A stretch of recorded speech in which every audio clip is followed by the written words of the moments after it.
and then push you back in a minute. Hey, everybody, welcome. You know what? We're really excited today. We're going to actually be doing an interview today with Mr. Al Stasek and Michael Cruz, international DJ, real estate rock star, who actually just joined EXP. We're going to be talking to him, and Al's going to be asking him some questions. I'm going to be asking him some questions about what he did and how he did it to get here. Let's bring those guys right in. Michael, say hi to everybody. How you doing? Mr. Al Stasek, how are you, man? Doing good, Sean. How are you? Awesome. So, Al, you're in the car. Where are you traveling to, brother? Man, I just dropped off Mr. John Kitchens to the airport. He spent the weekend with me up here in the land. We up north saw a little bit of MGK in his hometown.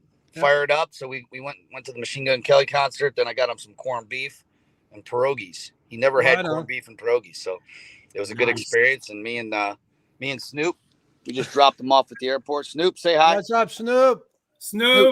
Snoop, the family mascot. Hey, just so everybody understands, Al, who is Jay Kinder, or who is Jay? I'm not so who is Jay Kinder, but who's John Kitchens for you guys? John's the head coach at NAEA. Yeah, and Kinder Reese.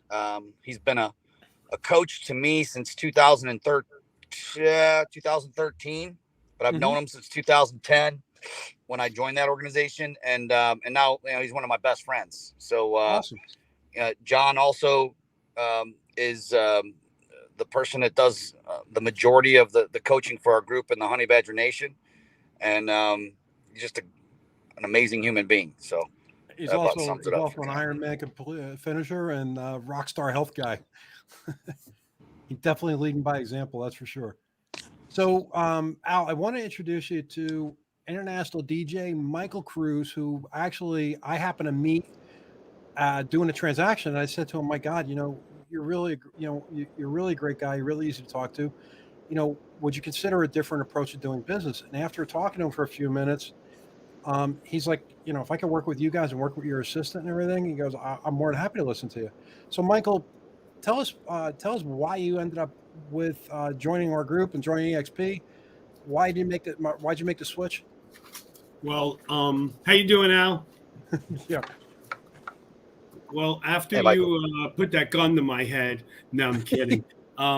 It just after we spoke and you explained to me about how it works at EXP and your team, it's really what I needed at the time. So tell me more about that.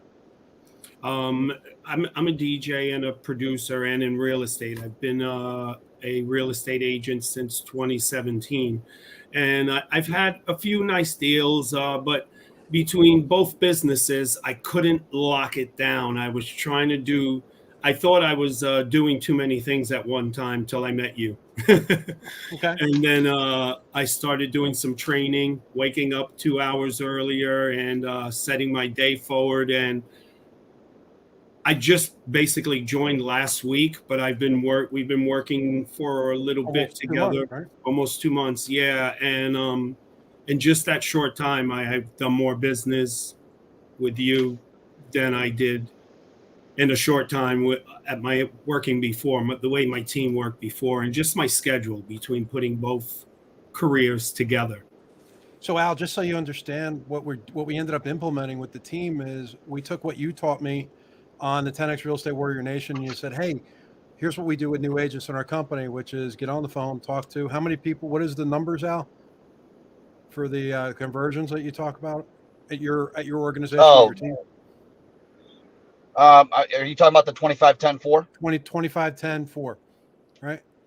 So I said to these guys, I go, "Listen, we're going to get on a group.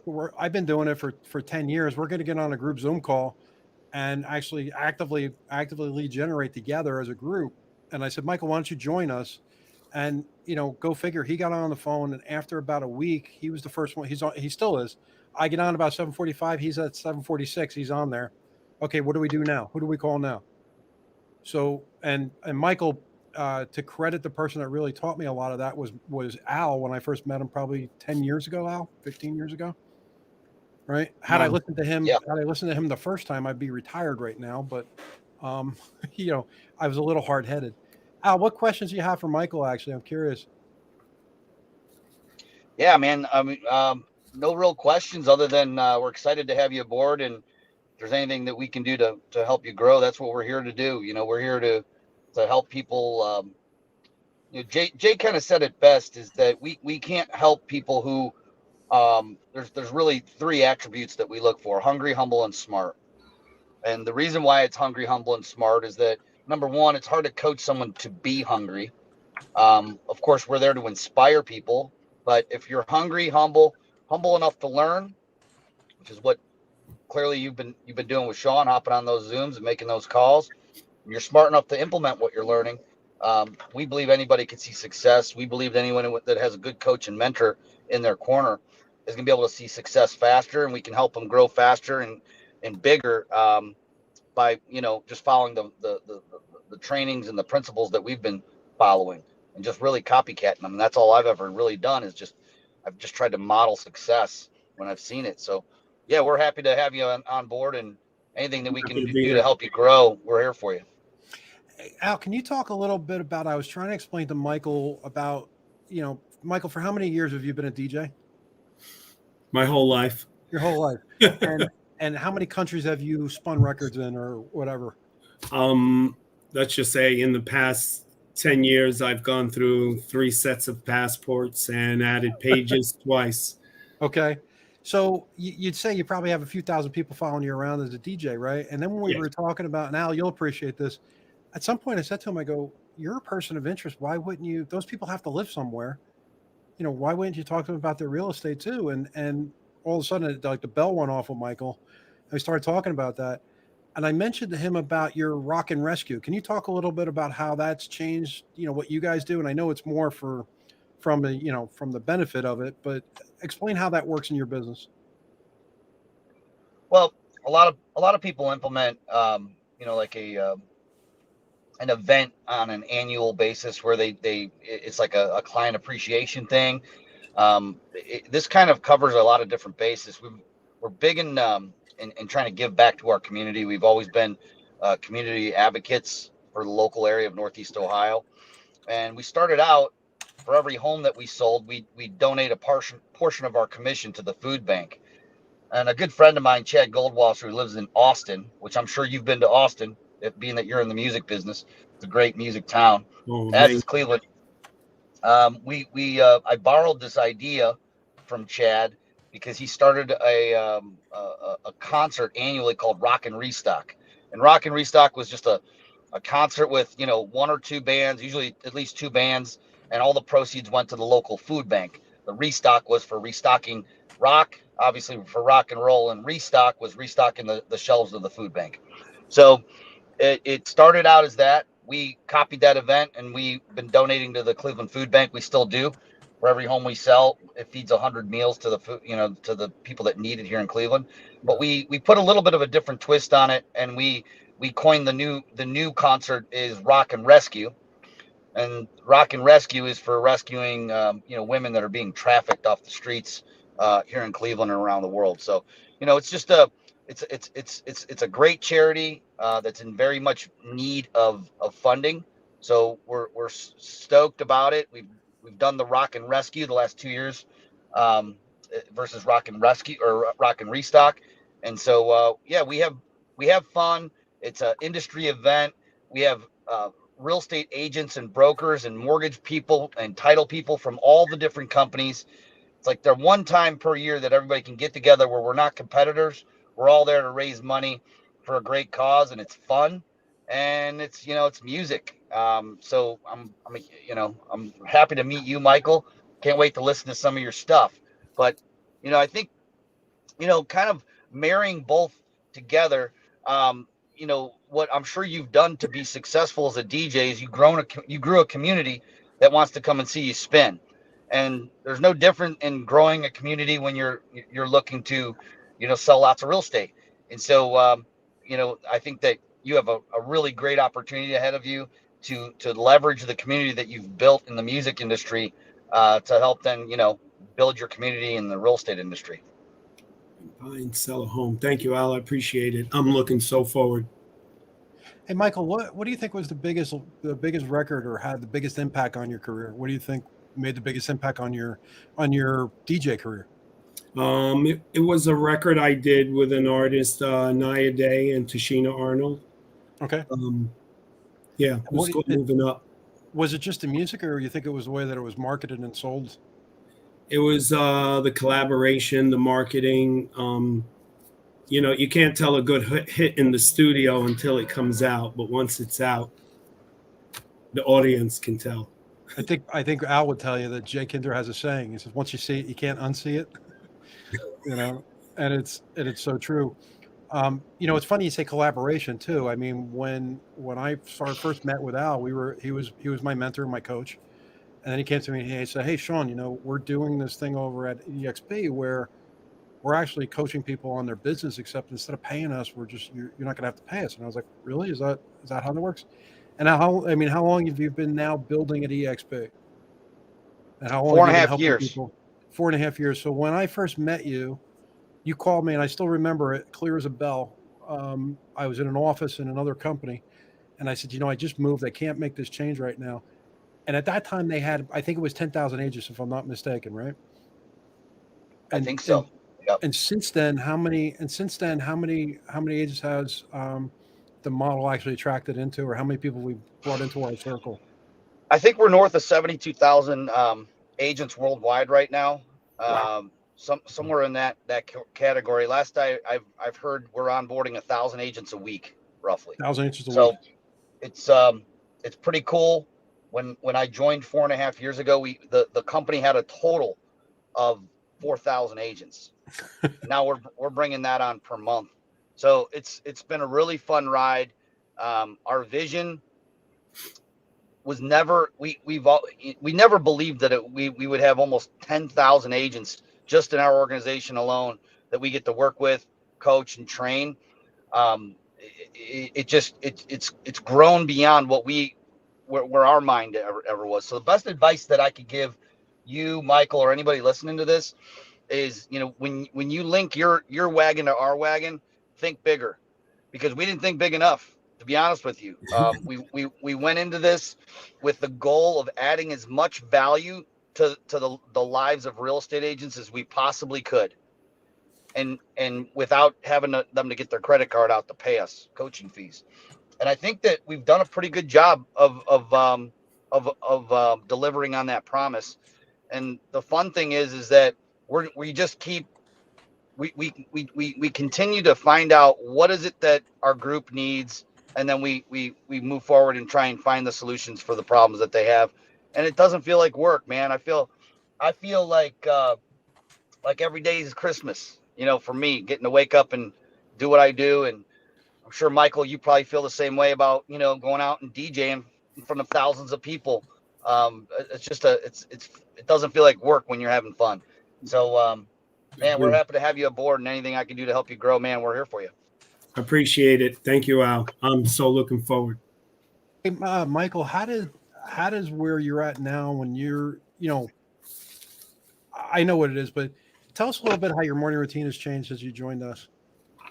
My morning routine now, I get up. Yeah, I have one. I get up at about 5:30. I go now for not a quick walk. I take a long walk with my dogs. I come back, grab a bite to eat, read a couple of scripts, answer emails in the morning, and I'm on the phones by 8 o'clock. I'm up in you said read scripts. Why would you want to read scripts? So I know what I'm talking later. So I refresh myself in the morning. And how does this is new to me, this schedule, and it's already paying off. But did we force you to get up earlier, like 2 hours earlier? I didn't even know it was 2 hours. I didn't realize that. No, you didn't. It was just me. I just I saw something. So I'm into it. And now that you're kind of on board and you're working with Krill and myself and those other guys, what do you think? Where do you see the next 12 months going with both? How you can integrate this into your DJ business and also into your life business, if you will. Well, now that I have a lot more time, 2022 sales, I know I'll have a lot more listings. It's starting to show. I'll have an album out and then I'll be able to finish my album for music for 2022. And just working more on the business and making it grow, and letting a couple of other agents know what's happening here. My life is changing a lot. I think since you've been working with me, you've shifted your pattern, if you will, or your speech from working in the business and grinding to working on your business. And we talk a lot about that. Where do you think you can make the biggest impact for you going forward with other agents? And well, let me ask you this. You've been with us for like a little over 60 days, right? Yeah. And on day one, Al, you're going to love this. He was hanging out with us and getting on our morning daily thing. And he says, I'm going to make the transition. I'm just not ready to do it this month. I got to do it next month. I said, all right, fine. So he kept doing what he was doing, grinding away. And all of a sudden now, turns out day one, I get that little email that says, hey, you've got a new person that you've sponsored at EXP. And then the next day, I'm actually writing him a check for like $7,000. I'm like, that doesn't stink. I said, you just earn more than most agents are going to earn in the first 6 months of their business. And like the first day you move with the company. Hey, Michael, let me ask you a question. And I have a listing that came on today. The listing came on today, right? Yeah. And by the way, how long did that take you to get that up and running? That listing? Yeah, like with the team and everything else. I mean, you didn't do any of that. We have somebody that does that for you, but all we want you to do is figure out how to sell or help people. It was smooth. It happened in a couple of hours, pretty much, if you think about it. And how much time do you think you spent going to office meetings, going to physical meetings, and all that stuff? I saved those 2 hours I wake up earlier. Yeah, were getting wasted during the day. Well, you were probably fixing your hair, right? Yeah, doing your hair in the morning and stuff like that. Yeah, doing my hair, getting a good shave-in and whatever. But no, it's really joining the EXP so far. I'm really happy I made the move. I'm excited. We're planning a lot. We came on with a plan, and we're executing it. Hey, Al, you're going to love this. Michael, one of the first times we did a Coach Burt was doing his Wednesday call. He does once a month with us and stuff like that. I had these guys out in the backyard with like my 45-inch TV screen, and we streamed it out there for Coach Burt. The next day, Michael says, hey, I have some friends that I think would be interested in this in Florida. So we're going to actually speak to Michael's friend David and a couple other people, Natalie and a couple other friends of his, that we're going to be able to help them to broaden their horizons, if you will. Al, is there anything else that we should be focused on we're missing or you think you haven't heard yet? No, I'm excited and welcome aboard, man. Thanks. What's the number one thing the people in your downline are doing right now to build a business, Al? Like a physical, like one strategy that we can work on as a team? Well, I mean, if you don't, I have a whiteboard and, it's just, you have a list. And if you don't have your list put together, you need to put your list together. If you don't have a list, then I believe that the first step in success and building your business out is having your hit list and making sure that you're doing the follow-ups just like Coach Burt teaches, and sending items of value to these people by a text message, which is what I do every single week, and following up, always pushing them to a new event. Between EXP and the events that we have, there's always an event that you can, push somebody toward, and that's the system we follow. It's what works, and I think that the fanatical follow up that Coach Burt does, you can find that that training on YouTube. So you just YouTube Coach, and you'll find that on there. It's like a 4 or 5 part series. Does that say, Michael? Fanatical follow-up I have written in front of me. There you go. I keep it on my computer every day. I read that, and this one. We try to we've scheduled it out. Now we got to do it. Al, we appreciate your time. I know you're in the car. I know we're super valuable time. So do appreciate you, man, as always. Yeah, Merry Christmas, everybody. Have a great Christmas holiday. Appreciate you. Michael, we're going to hop, and I do appreciate you all. Thank you so much for coming on. Michael, we are excited to see what you do next year. Thank you for having me. Talk to you soon, man. You got it. Thanks, Al. Bye-bye.